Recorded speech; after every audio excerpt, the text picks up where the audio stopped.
माँ भगवती, जय माँ दुर्गा। आप सभी भक्त जनों का स्वागत है हमारे इस पावन धार्मिक YouTube चैनल पर, जहां हम आपके लिए लाते हैं देवी देवताओं की अलौकिक कथाएं और व्रतों का महात्म्य। अगर आपने अभी तक हमारे चैनल को सब्सक्राइब नहीं किया है तो तुरंत ही सब्सक्राइब करें और घंटे के आइकन को दबा दें, ताकि आपको माँ की हर नई कथा सबसे पहले मिल सके। अगर आपको ये कथा अच्छी लगे तो कृपया लाइक, शेयर और कमेंट जरूर करें। माता रानी की जय लिखकर अपनी श्रद्धा जरूर प्रकट करें। तो चलिए शुरू करते हैं अश्विन मास महात्म्य की कथा, अध्याय 20। अश्विन मास की शारदीय नवरात्रि का समय वे है जब संपूर्ण ब्रह्मांड में माता दुर्गा की शक्तियाँ जागृत होती हैं। ये समय साधना, तप और भक्ति का सर्वोत्तम पर्व है। 9 दिन तक माता दुर्गा के 9 स्वरूपों की उपासना करने से भक्त को धर्म, अर्थ, काम और मोक्ष चारों पुरुषार्थ प्राप्त होते हैं। शास्त्रों में वर्णन आता है कि नवरात्रि का व्रत और पूजन दरिद्रता का नाश करता है और दुख शोक को दूर करता है। अब शुरू करते हैं आज की कथा। काशी नगरी के मध्य विश्वनाथ मंदिर के समीप एक समय माता पार्वती ने जगत को एक अनमोल शिक्षा देने का संकल्प लिया। इस शिक्षा थी अन्न का महत्व। शिव जी ने एक बार माता से कहा, हे पार्वती, ये संसार मिथ्या है, केवल ब्रह्म ही सत्य है।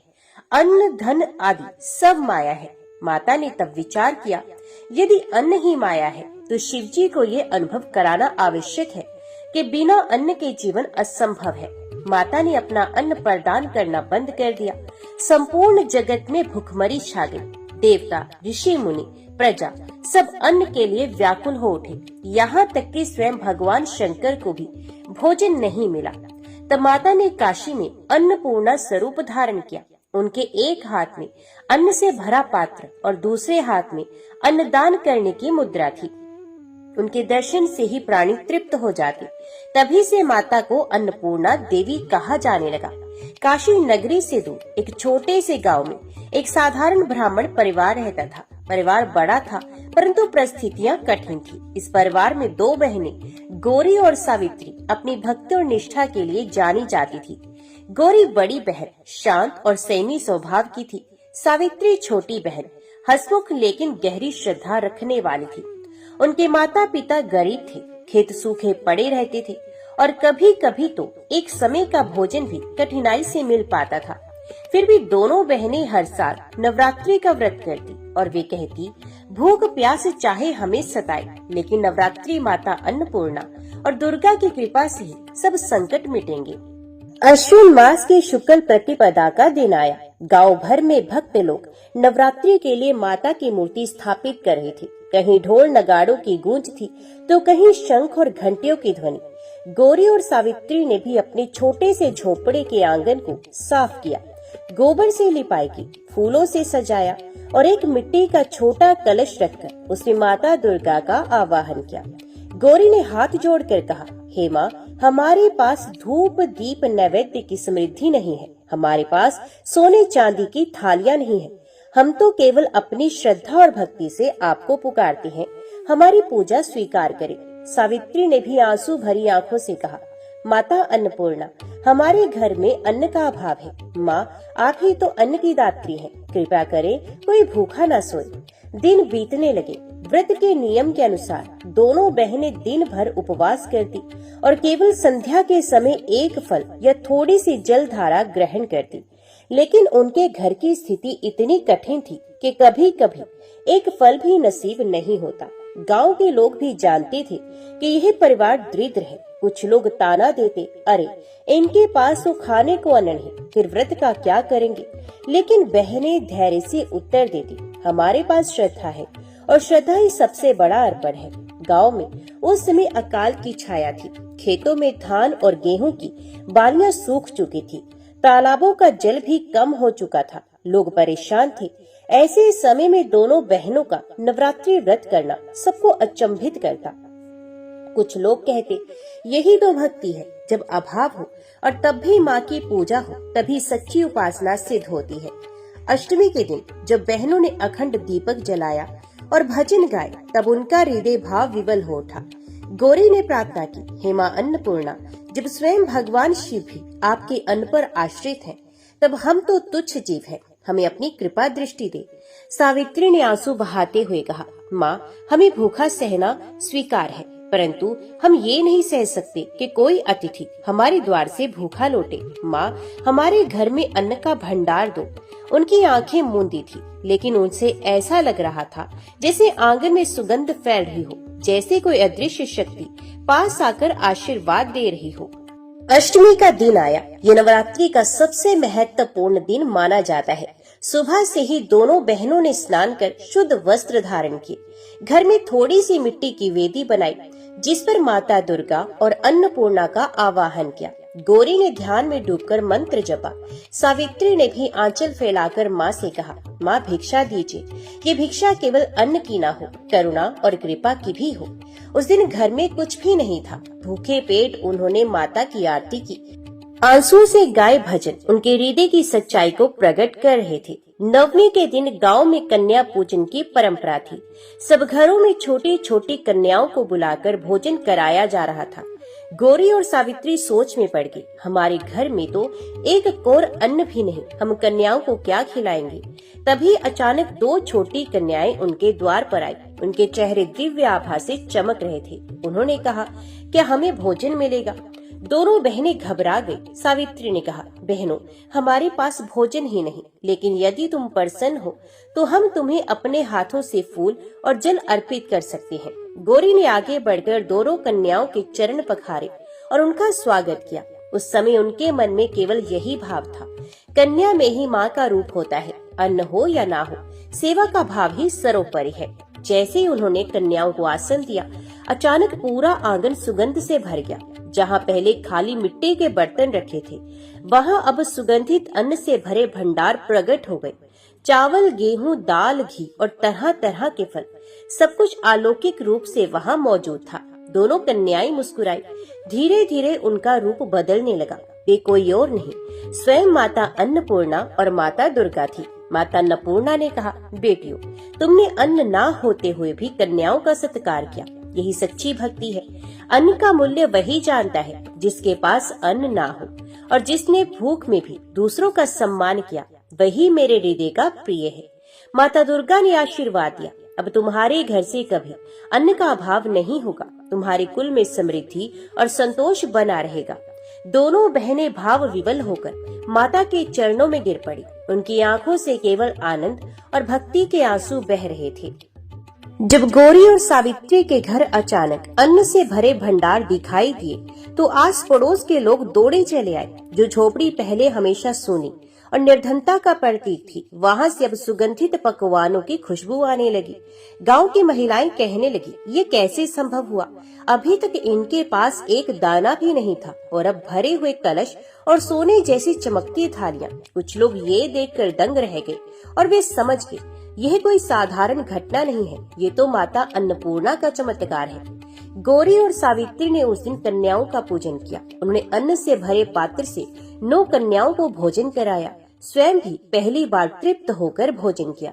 उनके माता पिता की आंखों में आंसू आ गए। पिता ने कहा, बेटियों, आज तुम्हारी भक्ति ने हमारे कुल का उद्धार कर दिया। जो लोग हमें ताना देते थे, आज वही माँ के चमत्कार के साक्षी बन गए।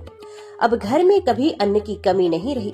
गौरी और सावित्री का परिवार सुख समृद्धि से भर गया, लेकिन उन्होंने कभी अभिमान नहीं किया। वे हमेशा कहते, ये सब माता अन्नपूर्णा और नवरात्रि व्रत की कृपा है, हम तो केवल साधन मात्र हैं। गांव में ये समाचार फैल गया। लोग बड़ी संख्या में उस परिवार से मिलने आने लगे। सभी पूछते थे, बहनों, तुम्हें ये कृपा कैसे प्राप्त हुई? गौरी मुस्कुराकर कहती, माता अन्नपूर्णा किसी को भूखा नहीं रखती, बस श्रद्धा और निष्ठा चाहिए। नवरात्रि का व्रत चाहे अन्न के बिना भी करो, लेकिन भक्ति के बिना ना हो। सावित्री हाथ जोड़कर कहती, हमने माँ को केवल प्रार्थना की थी कि हमारे घर का अतिथि भूखा न लौटे। माँ ने हमारी विनती सुनी और भंडार भरे। इसके बाद गांव के हर घर में नवरात्रि का व्रत बड़ी श्रद्धा से मनाया जाने लगा। लोग समझ गए कि व्रत केवल पूजा पाठ नहीं, बल्कि विश्वास, सेवा और करुणा का नाम है।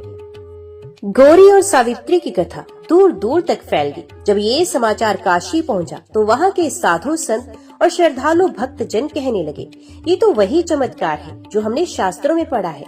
माता अन्नपूर्णा स्वयं प्रकट होकर अपने भक्तों की रक्षा करती हैं। काशी के विश्वनाथ मंदिर के निकट अन्नपूर्णा देवी का मंदिर पहले से ही विद्यमान था। भक्त वहां जाकर प्रार्थना करने लगे, माँ, जैसे आपने उन बहनों के घर में अन्न की वर्षा की, वैसे ही हमारे जीवन में भी संतोष और तृप्ति भर दो। यहाँ तक कि स्वयं भगवान शिव भी माता अन्नपूर्णा से कहते हैं कि हे देवी, जब जब मैं संसार को माया मिथ्या कहता हूँ, तब तब आप ही ये सिद्ध कर देती हैं कि अन्न और करुणा के बिना जीवन असंभव है। आप ही जगत की पालनहार हैं। शास्त्रों में वर्णित है कि अन्न ही जीवन का आधार है। अन्नदान सबसे बड़ा दान माना गया है। जो नवरात्रि में अन्नदान करता है उसे अक्षय पुण्य की प्राप्ति होती है। ऋग्वेद में कहा गया है, अन्न का कभी अपमान नहीं करना चाहिए, ये हमारा व्रत होना चाहिए। गौरी और सावित्री ने भी यही संदेश गाँव वालों को दिया। नवरात्रि में चाहे साधन हो या ना हो, पर किसी भूखे को अन्न अवश्य दो। यही माता अन्नपूर्णा की सच्ची पूजा है। नवरात्रि के 9 दिन पूरे होने के बाद दशहरा आया। उस दिन गांव में उत्सव मनाया गया। लोग झांकी निकालकर माता अन्नपूर्णा और दुर्गा की जय जयकार कर रहे थे। गौरी और सावित्री ने भी पूरे गांव के लोगों को भोजन कराया। ये उनके जीवन का सबसे बड़ा आनंद था। माता अन्नपूर्णा ने आकाशवाणी से आशीर्वचन किया, जो भी नवरात्रि का व्रत श्रद्धा और निष्ठा से करेगा, उसके जीवन से अन्न और संतोष का कभी अभाव नहीं होगा। जो भूखों को तृप्त करेगा, वे साक्षात मेरा प्रिय भक्त कहलाएगा। गांव के सभी लोगों ने हाथ जोड़कर कहा, जय माता दी, जय अन्नपूर्णा माता की। गौरी और सावित्री ने जब नवरात्रि का व्रत किया, तब उन्होंने नियमों के अनुसार प्रतिपदा से नवमी तक 9 रूपों की पूजा की। हर दिन की आराधना उनके जीवन में नई प्रेरणा लेकर आती थी। प्रतिपदा माता शैलपुत्री। पहले दिन दोनों बहनों ने माता शैलपुत्री की पूजा की। उन्होंने मिट्टी के छोटे से दीपक में घी डाला और माता का स्मरण किया। गौरी ने कहा, माँ शैलपुत्री, आप पर्वतराज की पुत्री हैं। जैसे आप धैर्य और शक्ति की मूर्ति हैं, वैसे ही हमें भी कठिनाइयों को सहने की शक्ति दे। उस दिन उनके घर में भोजन नहीं था, लेकिन पड़ोस की एक वृद्धा ने उन्हें 1 मुट्ठी चावल दिए। उन्होंने वही चावल पकाकर माता को भोग लगाया।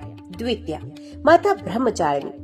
दूसरे दिन दोनों बहनों ने माँ ब्रह्मचारिणी की पूजा की। सावित्री ने कहा, माँ, आपने कठोर तप करके शिव को पाया, हमें भी तप और संयम की शक्ति दे। उस दिन उन्होंने केवल जल और तुलसी पत्र से माता की आराधना की। तृतीया माता चंद्रघंटा। तीसरे दिन उन्होंने माता चंद्रघंटा की पूजा की। उनकी कल्पना थी कि माँ का रूप सामने खड़ा है और उनकी घंटा ध्वनि से सारे पाप और संकट दूर हो रहे हैं। उस रात उन्हें स्वप्न में दिखा कि माता अन्नपूर्णा स्वयं उनके घर में दीपक जला रही हैं। चतुर्थी माता कुष्मांडा। चौथे दिन उन्होंने माँ कुष्मांडा की आराधना की, जो सृष्टि की अधिष्ठात्री हैं। गौरी ने कहा, माँ, आप ही तो अन्न और प्राण की जननी हैं। हमारे जीवन में भी प्राण और ऊर्जा भर दीजिए। तभी उनके घर में अचानक एक यात्री आया और उन्हें फल देकर गया। बहनों ने उन फलों को माँ को अर्पित किया। पंचमी माता सकंद माता। 5वें दिन उन्होंने माँ सकंद माता की पूजा की। उस दिन गांव के एक किसान ने उन्हें दूध दिया। उन्होंने दूध से खीर बनाई और माँ को अर्पित किया। खीर इतनी बढ़ गई कि उन्होंने गांव के बच्चों को भी खिला दिया। षष्ठी माता कात्यायनी। 6ठे दिन माता कात्यायनी की आराधना की गई। सावित्री ने कहा, माँ, आपने असुरों का नाश किया। हमारे घर की दरिद्रता भी असुर ही है, इसे दूर कर दीजिए। उस दिन उनके घर में ना धन था, लेकिन भाव इतना गहरा था कि पूरा आंगन देवी के प्रकाश से भर गया। सप्तमी माता कालरात्रि। 7वें दिन उन्होंने माता कालरात्रि का स्मरण किया। गांव में उस रात आंधी तूफान आया। लोग डर गए, लेकिन दोनों बहनों ने अखंड दीप जलाए रखे और प्रार्थना की। सुबह सबने देखा कि उनकी झोपड़ी सुरक्षित रही, जबकि कई घरों की छतें उड़ गई थी। 8वें दिन दोनों बहनों ने माता महागौरी का पूजन किया। उन्होंने मिट्टी की वेदी पर पुष्प चढ़ाए और प्रार्थना की, माँ, आपका रूप श्वेत है, आप निर्मलता की प्रतीक हैं। हमारे जीवन से भी अभाव और अंधकार मिटाकर पवित्रता भर दीजिए। उसी दिन माता अन्नपूर्णा कन्या रूप में आई और उनकी परीक्षा ली। ये प्रसंग हम पहले सुन चुके हैं। नवमी को उन्होंने माता सिद्धिदात्री की पूजा की। दोनों बहनों ने माता से प्रार्थना की कि माँ, हमें केवल एक ही सिद्धि चाहिए, सेवा की सिद्धि, करुणा की सिद्धि। और तभी माता अन्नपूर्णा ने उन्हें अन्न से भरे भंडार देकर ये सिद्ध किया कि सच्ची भक्ति से सब सिद्धियां मिल जाती हैं। इन 9 दिनों की साधना में दोनों बहनों ने अनुभव किया कि हर देवी का रूप अंततः अन्नपूर्णा ही है। शैलपुत्री ने धैर्य दिया जिससे वे भूख सह सकी। ब्रह्मचारिणी ने तप दिया जिससे उन्होंने नियम निभाए। चंद्रघंटा ने भय दूर किया। कुष्मांडा ने ऊर्जा दी। सकंद माता ने पोषण दिया। कात्यायनी ने दरिद्रता रूपी दानव को नष्ट किया। कालरात्रि ने संकट से रक्षा की। महागौरी ने शुद्धि दी। सिद्धिदात्री ने अन्नपूर्णा का प्रत्यक्ष आशीर्वाद दिया। जय मां भगवती, जय मां दुर्गा। देवी भागवत और मार्कंडे पुराण में वर्णित है कि जब सृष्टि का अस्तित्व शून्य था, चारों ओर केवल अंधकार था, तब एक दिव्य प्रकाश प्रकट हुआ। वही प्रकाश माता कुष्मांडा का स्वरूप था। उनकी हल्की मुस्कान से सूर्य की अनगिनत किरणें उत्पन्न हुई। उसी मुस्कान ने ब्रह्मांड की रचना की। इसी कारण इन्हें कुष्मांडा कहा जाता है। कु का मतलब छोटा, ऊष्मा का मतलब ऊर्जा, अंड का मतलब ब्रह्मांड, अर्थात जिसने अपनी ऊर्जा के छोटे कण से ब्रह्मांड की रचना कर दी। माता कुष्मांडा के 8 हाथों में विभिन्न दिव्य अस्त्र शस्त्र और वर मुद्रा शोभायमान है और वे सिंह पर आरूढ़ हैं। उनकी पूजा करने से भक्त को आयु, आरोग्य, बल और समृद्धि प्राप्त होती है। बहुत पहले की बात है। अश्विन मास का पावन काल था। हिमालय की तराई में बसे कौशल नगर नामक राज्य में राजा सुदर्शन शासन करते थे। राजा धर्मप्रिय, न्यायशिष्ट और प्रजापालक थे। रानी सुमित्रा बड़ी ही गुणवती और पतिव्रता थी। राज्य सुख शांति से भरपूर था, लेकिन एक ही कमी थी, राजा और रानी निसंतान थे। संतानहीन होने के कारण रानी का हृदय प्राय विषाद से भर जाता। महलों की रौनक होते हुए भी उनके हृदय में एक ही रिक्तता बनी रहती। वे दिन रात देवालय में जाकर प्रार्थना करती, हे माँ दुर्गा, हे आदि शक्ति, मेरे जीवन का ये शून्य आप ही भर सकती हैं। एक दिन नगर के ऋषि गालव महर्षि राजमहल में आए। उन्होंने रानी के मुखमंडल पर उदासी देखी। रानी ने हाथ जोड़कर कहा, गुरुदेव, मुझे जीवन में सब कुछ मिला है, पर संतान सुख से वंचित हूँ। कृपया करके कोई उपाय बताइए। गालव ऋषि ने गंभीर स्वर में कहा, हे रानी, अश्विन मास के शुक्ल पक्ष की चतुर्थी तिथि से प्रारंभ कर आप माता कुष्मांडा की आराधना करें। निर्जल व्रत रखकर माँ के 8 नामों का जप कीजिए। निश्चय ही माता आपकी गोद भरेंगी। रानी ने संकल्प लिया और राजमहल के पास बने उद्यान में कुष्मांडा देवी का एक सुंदर मंदिर निर्मित करवाया। प्रतिदिन वे वहीं जाकर दीप प्रज्वलित करती और ओम कुष्मांडाय नमः मंत्र का जप करने लगी। समय बीतता गया। रानी की तपस्या गहन होती गई। वे दिन रात केवल माता कुष्मांडा के ध्यान में लीन रहती। एक रात रानी ने स्वप्न में देखा, आकाश से दिव्य प्रकाश प्रकट हुआ। सिंह पर आरूढ़ माता कुष्मांडा प्रकट हुई। उनकी मुस्कान से चारों ओर सूर्य जैसा प्रकाश फैल गया। माता ने कहा, हे पुत्री, तुम्हारी भक्ति से मैं प्रसन्न हूँ। शीघ्र ही तुम्हारी गोद पुत्र रतन से भर जाएगी। ये पुत्र राज्य के धर्म मार्ग पर चलाएगा और प्रजा के दुख को हर लेगा। स्वप्न से जाकर रानी की आंखों में अश्रु थे, पर हृदय अपार आनंद से भर चुका था। उन्होंने राजा को ये स्वप्न सुनाया। राजा ने कहा, देवी अवश्य कृपा करेंगी। अब हमें और दृढ़ विश्वास के साथ उनकी सेवा करनी होगी। कुछ ही महीनों के बाद रानी गर्भवती हुई। पूरे राज्य में आनंद की लहर दौड़ गई। प्रजा ने इसे माँ कुष्मांडा की कृपा माना। 9 मास बाद रानी ने एक तेजस्वी पुत्र को जन्म दिया। उसका नाम रखा गया विक्रमसेन। पुत्र के जन्म दिवस पर समूचे राज्य में दीप जलाए गए। लोग कहने लगे, ये तो सचमुच माता कुष्मांडा का ही वरदान है। उनकी मुस्कान ने ही हमारे राजा के वंश को पूर्ण किया। राजकुमार विक्रमसेन बड़ा ही तेजस्वी और वीर निकला, लेकिन जीवन हमेशा सरल नहीं होता। जैसे जैसे वे बड़ा हुआ, राज्य के पड़ोसी शत्रु उसकी वीरता से ईर्ष्या करने लगे। एक समय ऐसा आया जब राज्य पर भयंकर संकट आया। चारों ओर अकाल पड़ गया। अन्न और जल की कमी हो गई। प्रजा भूख और भय से पीड़ित होने लगी। राजा सुदर्शन वृद्ध हो चुके थे। अब राज्य की वागडोर युवा विक्रमसेन के हाथों में थी। उसने माता कुष्मांडा की मूर्ति के आगे दीपक जलाकर प्रण किया, हे माँ, आपने मेरी माता को पुत्र रत्न का सुख दिया। अब राज्य को संकट से मुक्त करने की जिम्मेदारी भी आपकी है। मुझे शक्ति दीजिए कि मैं प्रजा को बचा सकूं। यहीं से कथा का नया मोड़ शुरू होता है कि कैसे माता कुष्मांडा अपने भक्त की रक्षा करती हैं और अंधकार को दूर कर प्रकाश का मार्ग दिखाती हैं। समय बीता। कौशल नगर राज्य की समृद्धि और शांति पर अचानक ग्रहण लग गया। वर्षा ऋतु में वर्षा नहीं हुई, खेत सूख गए, नदियां और तालाब जलहीन हो गए, फसलें नष्ट हो गई, अन्न का दाना दाना दुर्लभ हो गया। प्रजा दुखी होकर राजा विक्रम सेन के दरबार में आने लगी। महाराज, भूख से हमारे बालक रोते हैं, पशु पक्षी तक तड़प रहे हैं, कृपया कर कोई उपाय कीजिए। राजा का हृदय करुणा से भर गया। उन्होंने दरबारियों और मंत्रियों से विचार विमर्श किया, लेकिन कोई ठोस उपाय सामने नहीं आया। राजा ने सोचा, जब मेरी माता ने संतान प्राप्ति के लिए देवी कुष्मांडा का व्रत किया तब माता ने कृपा की थी। आज राज्य संकट में है तो मैं भी उसी माता की शरण लूंगा। विक्रमसेन ने दरबारियों से कहा, जब तक ये संकट समाप्त नहीं होता मैं सुख सुविधाओं का त्याग कर दूंगा। मैं अन्न जल का न्यूनतम सेवन कर कठोर तपस्या करूंगा, केवल माँ कुष्मांडा की शरण लूंगा। उन्होंने राजमहल के पास स्थित उसी मंदिर को अपना निवास बनाया जहाँ उनकी माता रानी सुमित्रा पूजा करती थी। दिन रात वे ओम कुष्मांडाय नमः का जप करने लगे। प्रजा ये देखकर प्रभावित हुई और हजारों लोग मंदिर परिसर में आकर दीप जलाने लगे। पूरा राज्य मानो सामूहिक रूप से देवी कुष्मांडा की शरण में आ गया। माता कुष्मांडा भक्तों की तुरंत सुन लेती है, परंतु कभी कभी ये उनकी भक्ति को परखती भी है। एक रात विक्रमसेन को स्वप्न आया। स्वप्न में वो एक गहरे अंधकार में वन में भटक रहे थे। चारों ओर भयाव्य राक्षस थे। वे भूख और प्यास से व्याकुल हो गए। तभी दूर से एक दिव्य ज्योति दिखाई दी। ज्योति से स्वर आया कि हे बालक, क्या तू विपत्ति में भी अडिग रहेगा? क्या तू कठिनाई में भी विश्वास रखेगा? विक्रमसेन ने हाथ जोड़कर उत्तर दिया, माँ, चाहे विपत्ति कितनी भी भयंकर क्यों न हो, मेरा विश्वास कभी डिग नहीं सकता। आप ही मेरी रक्षक हैं, आप ही मेरी माँ हैं। तभी स्वप्न समाप्त हो गया। अगली सुबह राज्य के लोग आश्चर्यचकित रह गए। रात भर से बादल घिरे हुए थे और प्रातः काल पहली वर्षा की बूंदें धरती पर गिरी। धीरे धीरे झमाझम वर्षा होने लगी।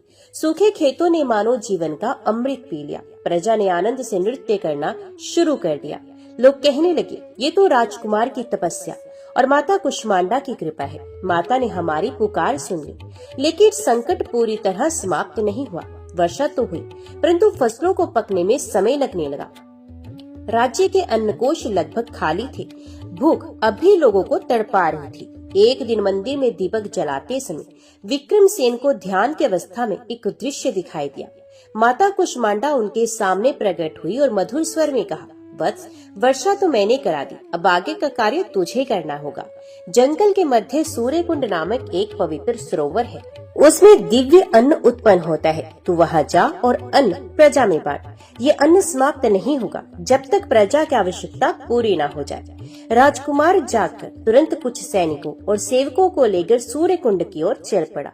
कई दिनों की यात्रा के बाद वे सूर्यकुंड पहुँचे। वहाँ का दृश्य अद्भुत था। सरोवर का जल स्वर्णिम आभा से चमक रहा था और उसके किनारे अन्न की बालियां स्वयं उगती जा रही थी। राजकुमार ने जैसे ही हाथ जोड़कर प्रार्थना की, वैसे ही बालियों से दाने गिरने लगे। उन्होंने उन्हें एकत्रित किया और बोरों में भरवा लिया। सैनिकों ने जब ये अन्न उठाया तो देखा कि जितने निकालते जाते उतना ही और प्रकट होता जाता, मानो अन्न का स्रोत अनंत था। राजकुमार पूरे राज्य में ये अन्न लेकर लौटे और प्रजा में बांटना शुरू किया। जिस किसी ने भी उस अन्न को खाया उसका तन मन स्वस्थ हो गया। बीमार लोग भी स्वस्थ हो गए और जिनके हृदय में निराशा थी उसमें भी नई उमंग आ गई। प्रजा गाते हुए कहने लगी, जय हो माता कुष्मांडा की, जय हो हमारे राजकुमार की तपस्या की। राज्य का संकट धीरे धीरे समाप्त हुआ। खेतों में नई फसलें लहलहाने लगी। एक दिन विक्रमसेन मंदिर में ध्यानस्थ थे। उनके नेत्रों से अश्रु बह रहे थे। उन्होंने प्रार्थना की, माँ, आपने संकट से उबार दिया, पर मैं जानना चाहता हूँ ये शक्ति कहाँ से आती है? ये अनंत अन्न, ये वर्षा का चमत्कार, सब कुछ आपकी मुस्कान से कैसे संभव है? तभी आकाश में दिव्य प्रकाश प्रकट हुआ। माता कुष्मांडा सिंह पर आरूढ़ होकर प्रकट हुई। उनके 8 हाथों से दिव्य तेज निकल रहा था। माता ने कहा, वत्स, जब सृष्टि नहीं थी तब मैं ही शून्य के भीतर विद्यमान थी। मेरी मुस्कान से ये सृष्टि प्रकट हुई। मैं ही सूर्य की किरणों में ऊर्जा हूँ। भक्त जब मुझे अटूट विश्वास से पुकारते हैं तो मैं उनकी आत्मा में प्रकाश बनकर उतरती हूँ और असंभव को संभव बना देती हूँ। विक्रमसेन नतमस्तक हो गए। उनकी आंखों में आंसू थे, पर हृदय अपार आनंद से भर गया। कौशल नगर की समृद्धि और जनता की भक्ति देखकर पड़ोसी राज्य का राजा विरोचन ईर्ष्या से भर गया। उसने सोचा, जब इनके राज्य में अकाल पड़ा था तब यह राजकुमार मंदिर में तपस्या कर रहा था, किंतु अब अचानक इनके राज्य में समृद्धि कैसे लौट आई। निश्चय ही इसके पीछे कोई रहस्य है। अगर मैं इस राज्य पर विजय पालूं तो न केवल संपत्ति बल्कि ये रहस्य भी मेरे हाथ लगेगा। वे अपनी विशाल सेना लेकर कौशल नगर की सीमाओं पर आ थमका। राजमहल में संदेश आया कि शत्रु ने आक्रमण कर दिया है। राजा सुदर्शन वृद्ध हो चुके थे। उन्होंने अपने पुत्र विक्रमसेन को आदेश दिया कि हे पुत्र, अब राज्य की रक्षा का दायित्व तुम्हारे हाथों में है। प्रजा को बचाना तुम्हारा धर्म है। विक्रमसेन ने कहा, पिताश्री, ये केवल मेरा नहीं बल्कि माता कुष्मांडा का आदेश है। मैं युद्ध भूमि में जाकर धर्म की रक्षा अवश्य करूंगा। उन्होंने अपनी सेना को एकत्रित किया और माँ की प्रतिमा के सामने शस्त्र पूजन कर आशीर्वाद लिया। अगले दिन भोर होते ही दोनों सेनाएं आमने सामने थी। शंखनाद और नगाड़ों की गूंज से धरती कांप उठी। विक्रमसेन स्वर्णिम कवच पहने, हाथों में धनुष, बाण और तलवार लिए अपने अश्व पर सवार हुए। उन्होंने प्रार्थना की, जय माँ कुष्मांडा, आप ही मुझे शक्ति दे कि मैं धर्म की रक्षा कर सकूं। सेनापति ने आदेश दिया और युद्ध प्रारंभ हो गया। शत्रु सेना विशाल और क्रूर थी। उन्होंने बाणों की वर्षा की। विक्रमसेन ने अपने धनुष से ऐसे प्रत्युत्तर दिए कि शत्रु के अनेक रथ और हाथी वहीं धराशायी हो गए। फिर भी शत्रु अधिक संख्या में थे। धीरे धीरे कौशल नगर की सेना थकने लगी। राजकुमार ने देखा कि उनके सैनिक निराश हो रहे हैं। उन्होंने ऊंची आवाज में कहा, वीरों, माँ कुष्मांडा की जय बोलो। उनकी शक्ति हमारे साथ है। ये धर्म युद्ध है, पीछे हटना पाप है। सैनिकों ने एक स्वर में गर्जना की, जय माँ कुष्मांडा। उनके भीतर नया जोश भर गया और युद्ध फिर भयंकर हो उठा। शत्रु राजा विरोचन स्वयं युद्ध भूमि में उतरा। वे काला कवच पहने, विशाल गदा हाथ में लिए विक्रमसेन की ओर बढ़ा। उसकी गर्जना सुनकर सैनिक कांप उठे। विरोचन ने विक्रमसेन से कहा, युवा, तेरी विजय केवल संयोग है, तू मुझे रोक नहीं सकता। अपने राज्य और प्रजा को मेरे अधीन कर दे। विक्रमसेन ने दृढ़ स्वर में कहा, धर्म और माँ की कृपा के राज्य को कोई छू नहीं सकता। मैं मर जाऊंगा पर अधर्म के आगे सर नहीं झुकाऊंगा। दोनों के बीच भीषण युद्ध प्रारंभ हुआ। तलवारें टकराई, गदा और ढाल भिड़ी। कई घंटों तक युद्ध चलता रहा। विक्रमसेन थक चुके थे। उनके शरीर पर घाव हो गए थे। शत्रु की सेना उन्हें चारों ओर से घेर चुकी थी। राजकुमार ने आकाश की ओर देखते हुए पुकारा, माँ कुष्मांडा, यदि आज मैं असफल हुआ तो धर्म नष्ट हो जाएगा। हे माँ, कृपा कर प्रकट होइए। ये पुकार हृदय से निकली थी। अचानक आकाश से दिव्य प्रकाश उतरा। माता कुष्मांडा सिंह पर आरूढ़ होकर युद्ध भूमि में आई थी। उनके 8 हाथों में त्रिशूल, गदा, धनुष, बाण, कमल और अमृत कलश शोभित थे। उनकी मुस्कान से सूर्य की किरणें निकल रही थी, जिसने शत्रु सैनिकों की आंखें चौंधिया दी। माता ने गर्जना की, अधर्मियों, तुम धर्म भूमि पर आक्रमण कर रहे हो। अब तुम्हारा अंत निश्चित है।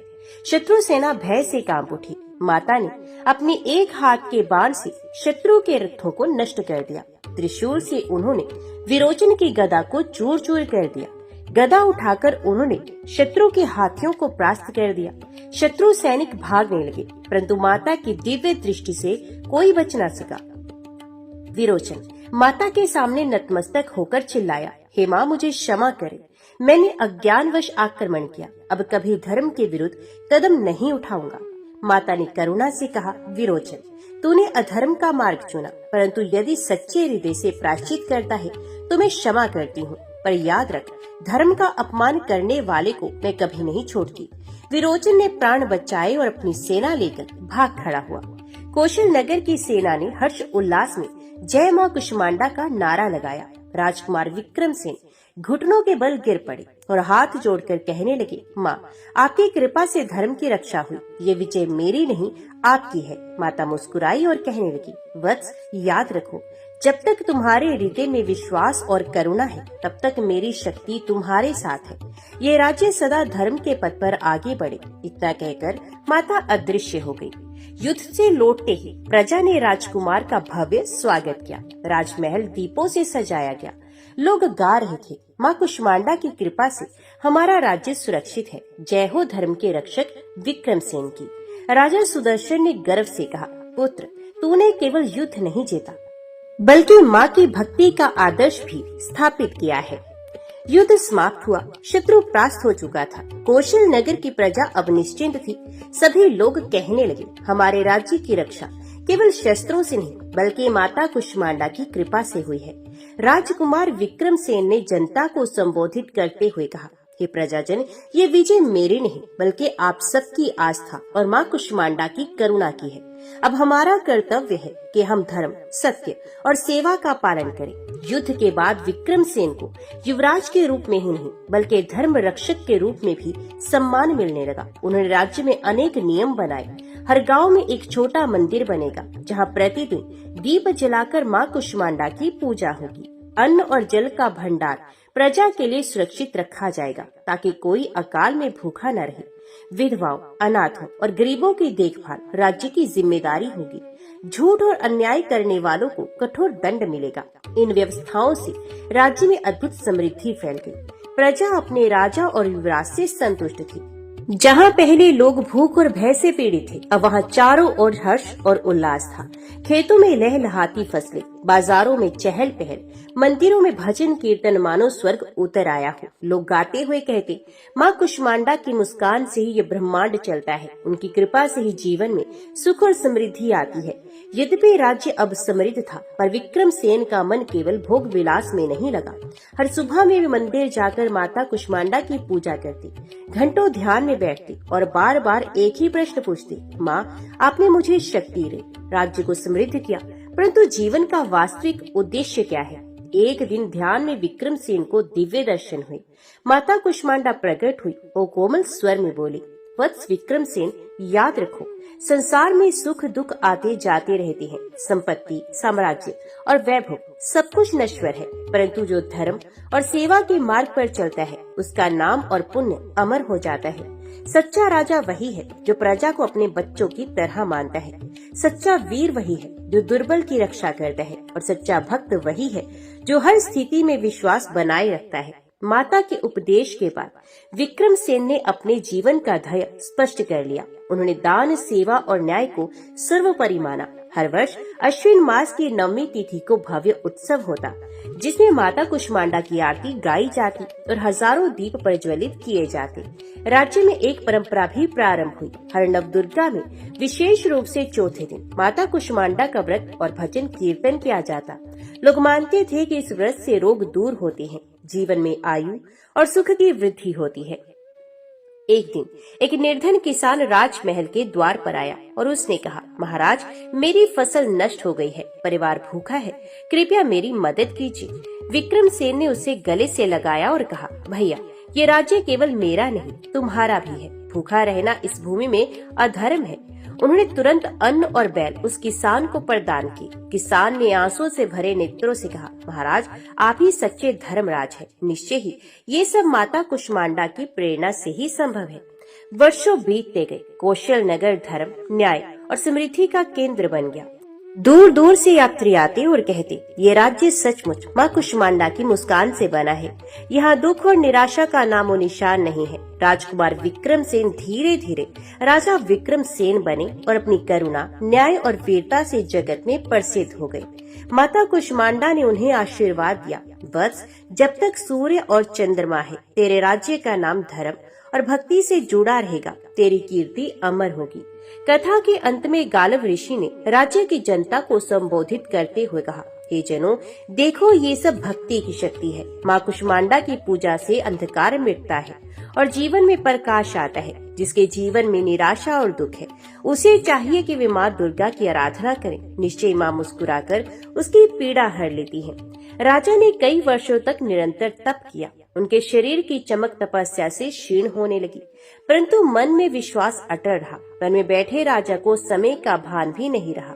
ऋतुएं बदलती रही, गर्मियों की तपिश, वर्षा की नमी, शीत ऋतु की कठोरता, सब उन्होंने सहन किया, पर माता की कृपा के बिना उठने का विचार तक नहीं किया। एक दिन जब सूर्य अस्त हो रहा था और आकाश लालिमा से भर गया था, तभी पूरे वन में एक अद्भुत प्रकाश फैल गया। पक्षी मौन हो गए, हवा स्थिर हो गई और वातावरण में सुगंधित हवाएं बहने लगी। राजा ने नेत्र खोले तो देखा, उनके सामने एक दिव्य आभा में स्वरूप प्रकट हुआ। वे थी माता कुष्मांडा। उनके 8 भुजाओं में शस्त्र और वरदान की मुद्रा थी। मुख पर मधुर मुस्कान, नेत्रों में करुणा और तेज था। उनके तेज से संपूर्ण वन प्रकाशित हो उठा। राजा ने भूमि पर दंडवत प्रणाम किया और अश्रुपूर्ण नेत्रों से कहा, माँ, आपके दर्शन से मेरा जीवन सफल हुआ। कृपा करे, मेरी प्रजा दुखी है, राज्य निर्जीव सा हो गया है। आप ही सबकी पालनहार है, हमें आशीर्वाद दें। माता कुष्मांडा ने मधुर स्वर में कहा, वत्स, तुम्हारा तप असाधारण है। तुमने निस्वार्थ भाव से केवल अपनी प्रजा के लिए तप किया। ऐसा भक्त दुर्लभ होता है। मैं तुम्हारे राज्य को पुनः समृद्ध कर दूंगी। तुम्हारी प्रजा अन्न, जल, सुख और शांति से परिपूर्ण होगी। जो भी श्रद्धा से मेरी आराधना करेगा, उसके जीवन में भी सुख समृद्धि आएगी। ये कहते ही माता ने अपनी एक भुजा से दिव्य फल राजा को दिया और आशीर्वाद स्वरूप कहा, इस फल का अन्न बीज बनकर तुम्हारे राज्य की धरती को हरी भरी कर देगा। जब जब अश्विन मास से मेरी कथा और पूजा होगी, तब तब दुख और दरिद्रता दूर हो जाएगी। राजा भाव विभोर होकर रो पड़े। माता ने उन्हें आलिंगन में समेट लिया और जैसे ही वे विलीन हुई, पूरा वन हरियाली से भर गया। सूखे वृक्षों पर फूल खिलने लगे, पशु पक्षी आनंद से नाचने लगे और आकाश से पुष्प वृष्टि होने लगी। राजा तुरंत राजधानी लौटे। आश्चर्य, राजधानी में भी वही चमत्कार घट चुका था। खेत हरे भरे हो गए, तालाबों में जल भर गया और प्रजा के मुख पर मुस्कान लौट आई। लोग राजा का जय घोष करने लगे, जय हो माता कुष्मांडा की। उस दिन से अश्विन मास महात्म्य के इस अध्याय की कथा के रूप में माता कुष्मांडा की ये महिमा सुनाई जाने लगी। राजा के लौटते ही राजधानी में हर्ष का माहौल था। चारों ओर जैसे नवजीवन का संचार हो गया था। गांव-गांव में तालाब भर गए, खेतों में लहराती फसलें उग आई, पशु पक्षियों की चहचहाहट से वातावरण गूंजने लगा। लोग कहते, ये सब माता कुष्मांडा की कृपा है, जिन्होंने हमारे राजा की तपस्या देखी। राजा ने राजधानी में एक विशाल यज्ञ का आयोजन किया। यज्ञ की वेदी पर माता कुष्मांडा की भव्य प्रतिमा स्थापित की गई। 8 भुजाओं वाली दिव्य माता का स्वरूप देखकर प्रजा मंत्रमुग्ध हो गई। सभी ने पुष्प, दीप और फल अर्पित कर माता का गुणगान किया। उस दिन से अश्विन मास के विशेष नवरात्रि में माता कुष्मांडा की पूजा की परंपरा शुरू हुई। महिलाएं घर में दीप प्रज्वलित करती, पुरुष खेत की उन्नति के लिए माता से प्रार्थना करते, बच्चे खेलते हुए भी कहते, जय माता दी। राजा ने आदेश दिया कि हर वर्ष अश्विन मास के नवरात्र के चौथे दिन माता कुष्मांडा की विशेष कथा सुनाई जाएगी। इस दिन उपवास करने और माता की आराधना करने से घर घर में समृद्धि का संचार होने लगा। कहते हैं, जिस घर में माता कुष्मांडा की कथा सुनाई जाती, वहाँ दरिद्रता टिक नहीं पाती। बीमार व्यक्ति स्वस्थ हो जाता, निसंतान दंपत्ति को संतान का सुख मिलता और दुखी मन प्रसन्नता से भर जाता। राजा का राज्य धीरे धीरे पूरे आर्यव्रत में प्रसिद्ध हो गया। लोग कहते, ये राज्य केवल राजा के पराक्रम से नहीं, बल्कि माता कुष्मांडा की कृपा से फला फूला है। एक दिन एक गरीब किसान राजा के दरबार में आया और उसने कहा, महाराज, मैं वर्षों से निर्धन हूँ, पर पिछले नवरात्र में माता कुष्मांडा की कथा सुनी। उस दिन मैंने घर में दीप जलाया। आश्चर्य, उसी रात मेरे खेत में बीज अंकुरित हो गए। अब मेरा घर भोजन और अनाज से भर गया है। ये सब माता की कृपा है। राजा ने मुस्कुराकर कहा, भैया, ये माता की ही महिमा है। तुम जैसे भक्त ही सच्चे गवाह हो कि माता अपने बच्चों को कभी निराश नहीं करती। किसान ने भाव विभोर होकर कहा, महाराज, माता कुष्मांडा हमारे जीवन की सच्ची धुरी है। जो भी उनके चरणों में श्रद्धा से झुक जाता है, उसका जीवन बदल जाता है। समय बीता और पूरे राज्य में हर वर्ष नवरात्रि का पर्व अत्यंत उल्लास से मनाया जाने लगा। लोग घर घर दीप जलाते, गीत गाते और कथा श्रवण करते। माता कुष्मांडा के जयकारों से वातावरण गूंज उठा। जय माता कुष्मांडा, जय अष्टभुजा भवानी। राजा ने एक भव्य मंदिर बनवाया, जहां माता का दिव्य स्वरूप विराजमान किया गया। वहां निरंतर आरती और भजन होने लगे। कथा में कहा गया, माता कुष्मांडा प्रसन्न होती हैं जब भक्त सरलता और भक्ति से उनकी पूजा करते हैं। माता का सच्चा आशीर्वाद पाने के लिए केवल धन या दान ही आवश्यक नहीं, बल्कि हृदय की पवित्रता और दूसरों के प्रति करुणा ही वास्तविक भक्ति है। राज्य धीरे धीरे इतना समृद्ध हुआ कि दूर दूर से यात्री वहां आने लगे। जय माँ भगवती, जय माँ दुर्गा। प्रिय भक्तजनों, अभी श्रवण कीजिए दुर्गा सप्तशती के 5वें अध्याय का पाठ। जो अपने कर कमलों में घंटा, शूल, हल, शंख, मूसल, चक्र, धनुष और बाण धारण करती हैं। शरद ऋतु के शोभा संपन्न चंद्रमा के समान जिनकी मनोहर कांति है, जो तीनों लोकों की आधारभूता और शुंभ आदि दैत्यों का नाश करने वाली है, तथा गौरी के शरीर से जिनका प्राकट्य हुआ है, उन महासरस्वती देवी का मैं निरंतर भजन करता हूँ। ऋषि कहते हैं कि पूर्व काल में शुंभ और निशुंभ नामक असुरों ने अपने बल के घमंड में आकर शचीपति इंद्र के हाथ से तीनों लोकों का राज्य और यज्ञ भाग छीन लिए। वे ही दोनों सूर्य और चंद्रमा, कुबेर, यम और वरुण के अधिकार का भी उपयोग करने लगे। वायु और अग्नि का कार्य भी वे ही करने लगे। उन दोनों ने सब देवताओं को अपमानित, राज्य भ्रष्ट, पराजित तथा अधिकारहीन करके स्वर्ग से निकाल दिया। उन दोनों महान असुरों से तिरस्कृत देवताओं ने अपराजिता देवी का स्मरण किया और सोचा, जगदम्बा ने हम लोगों को वर दिया था कि आपत्ति काल में स्मरण करने पर मैं तुम्हारी सब आपत्तियों का तत्काल नाश कर दूंगी। यह विचार कर देवता गिरिराज हिमालय पर गए और वहाँ भगवती विष्णु माया की स्तुति करने लगे। देवता बोले, देवी को नमस्कार है, महादेवी शिवा को सर्वदा नमस्कार है, प्रकृति एवं भद्रा को प्रणाम है। हम लोग नियम पूर्वक जगदम्बा को नमस्कार करते हैं, रुद्रा को नमस्कार है, नित्या, गौरी एवं धात्री को बारंबार नमस्कार है, ज्योत्सनामयी, चंद्र रूपणी एवं सुख स्वरूपा देवी को सतत प्रणाम है, शरणागतों का कल्याण करने वाली वृद्धि एवं सिद्धि रूपा देवी को हम बारंबार प्रणाम करते हैं। राक्षसों की लक्ष्मी, राजाओं की लक्ष्मी तथा शिव पत्नी स्वरूपा आप जगदम्बा को बार बार नमस्कार है। दुर्गा, दुर्गपारा, दुर्गम संकट से पार उतारने वाली, सारा, सबकी सारभूता, सर्वकारिणी, ख्याति, कृष्णा और धूम्रा देवी को सर्वदा नमस्कार है। अत्यंत सौम्य तथा अत्यंत रौद्र रूपा देवी को हम नमस्कार करते हैं, उन्हें हमारा बारंबार प्रणाम है। जगत के आधारभूता कृति देवी को बारंबार नमस्कार है। जो देवी सब प्राणियों में विष्णु माया के नाम से कही जाती है, उनको नमस्कार, उनको नमस्कार, उनको बारंबार नमस्कार है। जो देवी सब प्राणियों में चेतना कहलाती है, उनको नमस्कार, उनको नमस्कार, उनको बारंबार नमस्कार है। जो देवी सब प्राणियों में बुद्धि रूप से स्थित है, उनको नमस्कार, उनको नमस्कार, उनको बारंबार नमस्कार है। जो देवी सब प्राणियों में निद्रा रूप से स्थित है, उनको नमस्कार, उनको नमस्कार, उनको बारंबार नमस्कार है। जो देवी सब प्राणियों में शुद्धा रूप से स्थित है, उनको नमस्कार, उनको नमस्कार, उनको बारंबार नमस्कार है। जो देवी सब प्राणियों में छाया रूप से स्थित है, उनको नमस्कार, उनको नमस्कार, उनको बारंबार नमस्कार है। जो देवी सब प्राणियों में शक्ति रूप से स्थित है, उनको नमस्कार, उनको नमस्कार, उनको बारंबार नमस्कार है।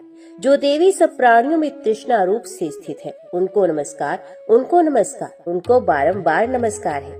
जो देवी सब प्राणियों में क्षमा रूप से स्थित है, उनको नमस्कार, उनको नमस्कार, उनको बारंबार नमस्कार है। जो देवी सब प्राणियों में जाति रूप से स्थित है, उनको नमस्कार, उनको नमस्कार, उनको बारंबार नमस्कार है।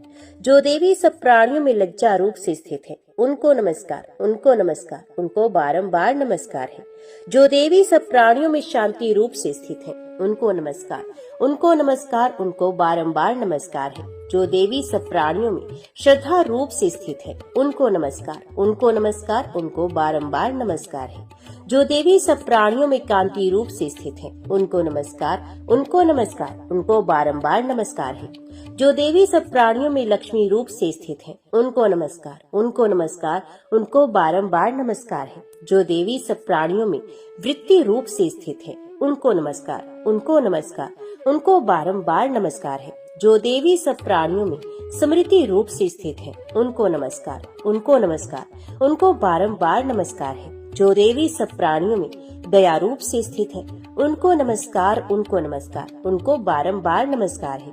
जो देवी सब प्राणियों में तुष्टि रूप से स्थित है, उनको नमस्कार, उनको नमस्कार, उनको बारंबार नमस्कार है। जो देवी सब प्राणियों में माता रूप से स्थित है, उनको नमस्कार, उनको नमस्कार, उनको बारंबार नमस्कार है। जो देवी सब प्राणियों में भ्रांति रूप से स्थित है, उनको नमस्कार, उनको नमस्कार, उनको बारंबार नमस्कार है। जो जीवों के इंद्रिय वर्ग की अधिष्ठात्री देवी एवं सब प्राणियों में सदा व्याप्त रहने वाली है, उन व्याप्ति देवी को बारंबार नमस्कार है। जो देवी चैतन्य रूप से इस संपूर्ण जगत को व्याप्त करके स्थित है, उनको नमस्कार, उनको नमस्कार, उनको बारंबार नमस्कार है। पूर्व काल में अपने अभिष्ट की प्राप्ति होने से देवताओं ने जिनकी स्तुति की तथा देवराज इंद्र ने बहुत दिनों तक जिनका सेवन किया, वे कल्याण की साधन भूता ईश्वरी हमारा कल्याण और मंगल करे तथा सारी आपत्तियों का नाश कर डाले। उदंड दैत्यों से सताए हुए हम सभी देवता जिन परमेश्वरी को इस समय नमस्कार करते हैं तथा जो भक्ति से विनम्र पुरुषों द्वारा स्मरण की जाने पर तत्काल ही संपूर्ण विपत्तियों का नाश कर देती हैं, वे जगदम्बा हमारा संकट दूर करे। ऋषि कहते हैं कि हे राजन, इस प्रकार जब देवता स्तुति कर रहे थे, उस समय पार्वती देवी गंगा जी के जल में स्नान करने के लिए वहां आई। उन सुंदर भोहों वाली भगवती ने देवताओं से पूछा, आप लोग यहाँ किसकी स्तुति कर रहे हैं? तब उन्हीं के शरीर कोश से प्रकट हुई शिवा देवी बोली, शुंभ दैत्य से तिरस्कृत और युद्ध में निशुंभ से पराजित हो यहाँ एकत्रित हुए ये समस्त देवता ये मेरी ही स्तुति कर रहे हैं। पार्वती देवी के शरीर कोश से अंबिका का प्रादुर्भाव हुआ था, इसलिए वे समस्त लोकों में कोशिकी कही जाती हैं। कोशिकी के प्रकट होने के बाद पार्वती देवी का शरीर काले रंग का हो गया, अतः वे हिमालय पर रहने वाली कालिका देवी के नाम से विख्यात हुई। तदंतर शुंभ निशुंभ के भृत्य चंडमुंड वहां आए और उन्होंने परम मनोहर रूप धारण करने वाली अंबिका देवी को देखा। फिर वे शुंभ के पास जाकर बोले, महाराज, एक अत्यंत मनोहर स्त्री है जो अपनी दिव्य कांति से हिमालय को प्रकाशित कर रही है। वैसा उत्तम रूप कहीं किसी ने भी नहीं देखा होगा। असुरेश्वर, पता लगाइए वे देवी कौन है और उसे ले लीजिए। स्त्रियों में तो वे रतन है, उसका प्रत्येक अंग बहुत ही सुंदर है तथा वे अपने श्रीअंगों की प्रभा से संपूर्ण दिशाओं में प्रकाश फैला रही है। दैत्यराज, अभी वे हिमालय पर ही मौजूद है, आप उसे देख सकते हैं। प्रभु, तीनों लोकों में मणि, हाथी और घोड़े आदि जितने भी रत्न हैं, वे सब इस समय आपके घर में शोभा पाते हैं। हाथियों में रत्नभूत ऐरावत, ये पारिजात का वृक्ष और यह उच्च श्रवा घोड़ा, ये सब आपने इंद्र से लिया है। हंसों से जुता हुआ ये विमान भी आपके आंगन में शोभा पाता है। ये रत्नभूत अद्भुत विमान जो पहले ब्रह्मा जी के पास था, अब आपके यहाँ लाया गया है। ये महापदम नामक निधि आप कुबेर से छीन लाए हैं। समुद्र ने भी आपको किंचलनी नाम की माला भेंट की है जो केसरों से सुशोभित है और जिसके कमल कभी कुम्हलाते नहीं। स्वर्ण की वर्षा करने वाला वरुण का छत्र भी आपके घर में शोभा पाता है तथा ये श्रेष्ठ रथ जो पहले प्रजापति के अधिकार में था, अब आपके पास मौजूद है। दैत्येश्वर, मृत्यु के उत्क्रांतिदा नाम वाली शक्ति भी आपने छीन ली है तथा वरुण का पाश और समुद्र में होने वाले सब प्रकार के रत्न आपके भाई निशुंभ के अधिकार में है। अग्नि ने भी स्वतः शुद्ध किए हुए 2 वस्त्र आपकी सेवा में अर्पित किए हैं। दैत्यराज, इस प्रकार सभी रत्न आपने एकत्रित कर लिए हैं। फिर जो ये स्त्रियों में रत्न रूप कल्याण में देवी है, इसे आप क्यों नहीं अपने अधिकार में कर लेते? ऋषि कहते हैं, चंडमुंड का ये वचन सुनकर शुंभ ने महादैत्य सुग्रीव को दूत बनाकर देवी के पास भेजा और कहा, तो मेरी आज्ञा से उसके सामने ये बातें कहना और ऐसा उपाय करना जिससे प्रसन्न होकर वे शीघ्र ही यहाँ आ जाए। वे दूत पर्वत के अत्यंत रमणीय प्रदेश में जहाँ देवी मौजूद थी गया और मधुर वाणी में कोमल वचन बोला, हे देवी, दैत्यराज शुंभ इस समय तीनों लोगों के परमेश्वर है। मैं उन्हीं का भेजा हुआ दूत हूँ और यहाँ तुम्हारे ही पास आया हूँ। उनकी आज्ञा सदा सब देवता एक स्वर से मानती हैं, कोई उसका उल्लंघन नहीं कर सकता। वे संपूर्ण देवताओं को परास्त कर चुके हैं। उन्होंने तुम्हारे लिए जो संदेश दिया है उसे सुनो। संपूर्ण त्रिलोकी मेरे अधिकार में है, देवता भी मेरी आज्ञा के अधीन चलते हैं। संपूर्ण यज्ञों के भागों में मैं ही पृथक पृथक भोगता हूँ। तीनों लोकों में जितने श्रेष्ठ रत्न हैं, वे सब मेरे अधिकार में हैं। देवराज इंद्र का वाहन ऐरावत जो हाथियों में रत्न गेहवान है, मैंने छीन लिया। क्षीरसागर का मंथन करने से जो अश्व रत्न उच्च श्रवा प्रकट हुआ था, उसे देवताओं ने मेरे पैरों पर पड़कर समर्पित किया है। सुंदरी, उनके सिवा और भी जितने रत्न भूत पदार्थ देवताओं, गंधर्वों और नागों के पास थे, वे सब मेरे ही पास आ गए। देवी, हम लोग तुम्हें संसार की स्त्रियों में रत्न मानते हैं। अब तुम हमारे पास आ जाओ, क्योंकि रत्नों का उपभोग करने वाले हम ही हैं। चंचल कटाक्षों वाली सुंदरी, तुम मेरी या मेरे भाई महाप्रकर्मी निशुंभ की सेवा में आ जाओ, क्योंकि तुम रत्न स्वरूपा हो। मेरा वरण करने से तुम्हें तुलना रहित महान ऐश्वर्य की प्राप्ति होगी। अपनी बुद्धि से ये विचार कर तुम मेरी पत्नी बन जाओ। ऋषि कहते हैं कि दूत के यूं कहने पर कल्याण में भगवती दुर्गा देवी, जो इस जगत को धारण करती है, मन ही मन गंभीर भाव से मुस्कुराई और इस प्रकार बोली। देवी ने कहा, दूत, तुमने सत्य कहा है, इसमें तनिक भी मिथ्या नहीं। शुंभ तीनों लोकों का स्वामी है और निशुंभ भी उसी के समान पराक्रमी है, किंतु इस विषय में मैंने जो प्रतिज्ञा कर ली है उसे मिथ्या कैसे करूं? मैंने अपनी अल्प बुद्धि के कारण पहले से जो प्रतिज्ञा कर रखी है उसे सुनो। जो मुझे संग्राम में जीत लेगा, जो मेरे अभिमान को चूर्ण कर देगा तथा संसार में जो मेरे समान बलवान होगा, वही मेरा स्वामी होगा। इसलिए शुंभ अथवा महादैत्य निशुंभ स्वयं ही यहाँ पधारे और मुझे जीतकर शीघ्र ही मेरा पाणी ग्रहण करे। इसमें विलंब की क्या आवश्यकता है? दूत ने कहा, देवी, तुम घमंड से भरी हुई हो, मेरे सामने ऐसी बातें मत करो। तीनों लोकों में कौन ऐसा पुरुष है जो शुंभ निशुंभ के सामने खड़ा हो सके? देवी, अन्य दैत्यों के सामने भी सारे देवता युद्ध में नहीं ठहर सकते, फिर तुम अकेली स्त्री होकर कैसे ठहर सकती हो? जिन निशुंभ आदि दैत्यों के सामने इंद्र आदि सब देवता भी युद्ध में खड़े नहीं हुए, उनके सामने तुम स्त्री होकर कैसे जाओगी? इसलिए तुम मेरे ही कहने से शुंभ निशुंभ के पास चली चलो। ऐसा करने से तुम्हारे गौरव की रक्षा होगी, अन्यथा जब वे केश पकड़कर घसीटेंगे तब तुम्हें अपनी प्रतिष्ठा खोकर जाना पड़ेगा। देवी ने कहा, तुम्हारा कहना ठीक है, शुंभ बलवान है और निशुंभ भी बड़े पराक्रमी है, किंतु क्या करूं? मैंने पहले बिना सोचे समझे प्रतिज्ञा कर ली है, अतः अब तुम जाओ। मैंने तुमसे जो कुछ कहा है वे सब दैत्यराज से आदर पूर्वक कहना, फिर वे जो उचित जान पड़े वे करें। जय मां भगवती, जय मां दुर्गा।